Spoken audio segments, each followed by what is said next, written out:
Hey guys, so I'm here for what will not be so much a review, so much as just a recommendation video of a book that I've just finished reading the other day. And the book is The 12 Caesars by Suetonius. Suetonius's full name was Gaius Suetonius Tranquillus, and he lived in the 2nd century AD. He was a scholar. He worked in the court of Trajan and Hadrian, and was a patron or was patronized by Pliny the Younger, and was very well known in his day. He was a bestseller in his day. He was also prolific. He wrote a ton of scholarly works. This being one of the best-selling ones, but also one of the only ones that actually survives. Suetonius wrote prolifically, but very little of his work actually survived. But this is one of them, and I have to say I'm really glad that it survived. Although it does make me sad that not much else has survived, because he also wrote. It's reported to have written this big compendium of short lives of a lot of poets like Horace and Lucan and Ovid and others. And I think that would just be super cool to have. But this is the book we have by him, and this book has been recommended several times by Steve Donahue, who I'm sure you all know, who's kind of the resident booktube expert on classical literature from Greece and Rome, and he's recommended this as a great place to start with, in particular, the classics of ancient Rome. And having read it, I can definitely see why, because it's just incredibly fun to read. I really did have a hard time putting this book down. I actually read it while walking once. I was out for a walk to get some air in the midst of my social isolation, and I actually brought this along and read while I walked, just because that's how much I wanted to keep reading it, and I never do that. It's just immediately accessible in a way that a lot of ancient classics aren't. A lot of ancient classics. I mean, I love the classics of Greece and Rome, but a lot of them aren't immediately accessible. You need to do a little bit of work to get them and to enjoy them. You need sort of a grounding in the mythology, or you need some knowledge of the author's shtick to sort of see where they're coming from. And then there are other authors, just like any era, there are authors who are brilliant, but maybe not all that enjoyable, like Virgil. But Suetonius isn't like that at all. I think pretty much anyone could dive into this book, and by page 15 or 20 they would be engrossed. I was thoroughly into it by that point, and yeah, so I definitely want to recommend this book just right off the bat as a really fun reading experience. What the book actually is that it's a sort of collection of short biographies of Julius Caesar and the 11 Caesars that came after him, ending with Domitian. And within that set of emperor, hence why it's called the 12 Caesars, of course. And within that set, you get a lot of the really well-known Caesars, like Augustus, of course, and of course Julius Caesar himself, who everyone knows, Caligula and Nero and Claudius. All these names that you probably know. If you haven't learned about them in school, which you probably have, then you'll at least probably have heard of them, and you kind of know, certainly you know about Julius Caesar, but you know that Caligula and Nero were these probably colorful, kind of mad men.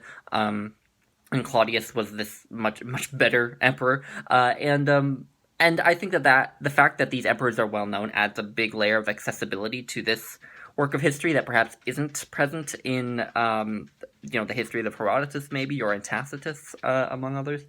And so I will say of the biographies that they aren't structured like we would normally expect a biography to be structured these days. They are not arranged chronologically, so they don't begin with the birth, end with the death. They do begin with the birth and end with the death, but that's about all the linearity they have between those 2 points. They're basically arranged thematically.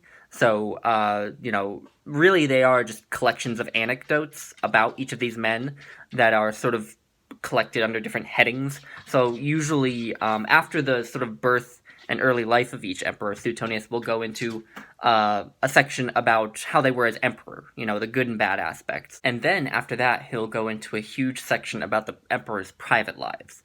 And that was always my favorite part, because that's where you get all the scandal and all of the crazy stuff that these men did. These men were, they vacillated between eccentric and batshit crazy, in ways that are very human in the mostly worst possible sense, but occasionally in the best possible sense.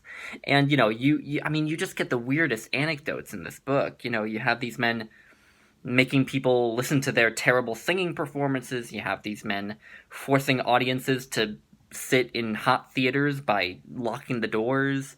You have, Tiberius having people thrown from cliffs so that he can watch them. And you have more sort of humorous things like this from the life of Claudius. Some say that he planned an edict to legitimize breaking wind at dinner, either silently or noisily, after hearing about a man who was so modest that he endangered his health by an attempt to restrain himself.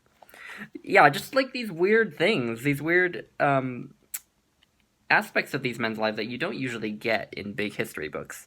And I wouldn't say that this is like the best book to read if you want like to learn Roman history, because it is so focused on the like private lives of these men and not so much on like the wider events of the Roman Empire. Of course, Suetonius will end up occasionally talking about those, about the civil wars that happened, the year of four emperors, the campaigns in the Middle East that culminated in the destruction of the Second Temple of Jerusalem. Those all get mentioned, but they all get pretty short shrift in comparison to just talking about these men and giving a portrait of each man's character in really funny, weird, sometimes morbidly fascinating, and also kind of horrifying anecdotes about them.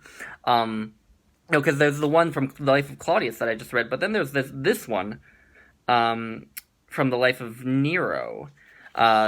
Nero was as prodigal with his own chastity as with that of others, and after befouling every part of his body, he at last invented a novel game. He was released from a den dressed in the skins of wild animals, and attacked the private parts of men and women who stood bound to stakes. After working up sufficient excitement by this means, he was finished off, so shall we say, by his freedman Doryphorus. Doryphorus now married him, and on the wedding night he imitated the screams and moans of a girl being deflowered. And yeah, that's just sort of an example of the weird anecdotes that kind of, for me, are like funny, even though I know that they should horrify me because they are terrible. But like, it's hard not to sort of be like, what, you know? And I think that just makes this endlessly fascinating, because I think we all love being nosy and getting into the private lives of famous people. I one of the comparisons I thought of to this, one of the easiest comparison was to those really dumb magazines you see for sale at grocery store checkout lines, where the front page will always be like, oh, Brad Pitt cheated on his wife, or so-and-so got pregnant by someone who wasn't her husband, or, these really dumb headlines. But that it's just really hard not to get interested in sometimes. And like maybe even reality television. Maybe this is the ancient world's version of reality television, where you just sort of take this weird pleasure in these people being awful to each other. Anyway, I just, you can't take everything in here as gospel either. A lot is made about Suetonius, the fact that a lot of this in here is sensationalized, a lot of it is obviously not true, like, because he'll talk about, like, dreams that the emperors had that he couldn't have been privy to. He'll talk about omens that were seen, like an eagle falling out of the sky that was an omen for an emperor's death and such. And so he talks about things that are self-evidently incorrect, but then there's also a wider belief among the sort of academic community that you can't necessarily take what he says as gospel just because a lot of it was rumor, gossip, etc., etc. But the editor of this volume, James B. Rives, does make a point that in his introduction that actually where we can verify Suetonius, he's often pretty accurate, and that he also does do kind of what we would expect a modern historian to do, where he actually did look at primary sources. He was working in the courts of Hadrian and Trajan for a time, and again was patronized by Pliny the Younger. So he had access to a lot of primary sources, and he cites them, and he even quotes from them, and sort of weighs them a little bit, and says, well, maybe it's this one, but then this one that says this, but then maybe the most likely one is this. And he does sort of what we would expect a modern historian to do at times. But anyway, I don't think you should read this to learn history. I think you should just read it because it's a lot of fun to read. yeah, I definitely would recommend it. And I would recommend this edition too. It has a lot of useful stuff in it. The introduction by James Rives is really good. The translation is a revision of a classic translation by Robert Graves. This edition also has sort of outlines for each of the lives. So you'll get this how each is organized, because again, they're mostly organized thematically.